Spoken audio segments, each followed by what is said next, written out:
नमस्कार मित्रांनो, या ठिकाणी ढालेवाडी गावचे सरपंच तेजस्विनी साळुंके या ठिकाणी आहेत आणि विशेष म्हणजे गावचा जो 26 जानेवारी उत्साह आहे, हा उत्सव साजरा करण्यासाठी आलेले आणि त्यांची आज आपण मुलाखत घेणार आहे.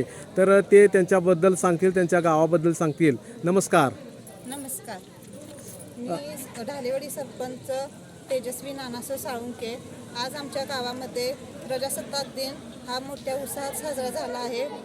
शाळेमधील मुलांनी पूर्ण हुरहुरीने येऊन त्यांचा उत्साह पूर्णपणे दाखवला आहे सहभागी होऊन.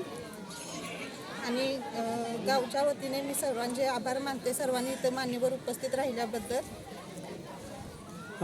तर एक आनंदाची मी गोष्ट सांगतो की माझ्या गावामध्ये मी कधी तर वर्षातनं 2-4 वेळा येतो. विशेष म्हणजे नोकरीमुळे मी बाहेर आहे, परंतु माझ्या एका घरासाठी रस्ता ग्रामपंचायतीने केलेला आहे, जो शिवल आहे. बरं, तुमचं सर्वांचं मी मनपूर्वक आभार मानतो, ह्या गावच्या ग्रामस्थांचंही आणि सरपंचाचंही. आणि अजून तुम्हाला काय काय करायचं आहे ते सांगा.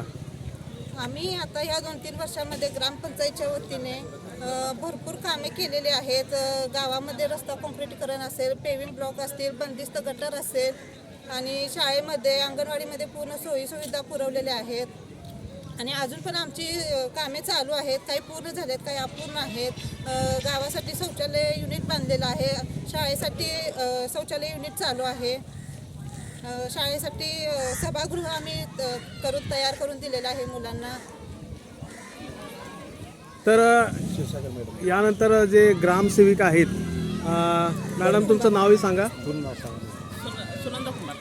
हां, तुम्ही पण गावासाठी बरीचसे मोटिवेशन देत आहे आणि प्रगती करत आहे. अजून भविष्यात काय काय करणार आहे गावासाठी तुम्ही ते पण सांगा. विषय कसा असतो, गावातील मागणी तुमची आणि त्यानुसार आम्हाला जे ध्येय साध्य होईल शासनाच्या नियमानुसार ते आम्ही आजपर्यंत करतच आलो. शाळा, अंगणवाडी म्हणा किंवा गावातील इतर कामं, सार्वजनिक कामं, आमदार, खासदार किंवा आणि मंत्री यांच्याकडून सर्व सभासद, ग्रामपंचायती पदाधिकारी हे कामं आणतात. त्यामुळे ते गावाला कामं करणं शक्य होतं. खूप खूप आभार आहे. तुम्ही अतिशय गावाच्या विकासाबद्दल बोललेला आहात, त्याबद्दल सर्वांचं मनपूर्वक आभार आहे.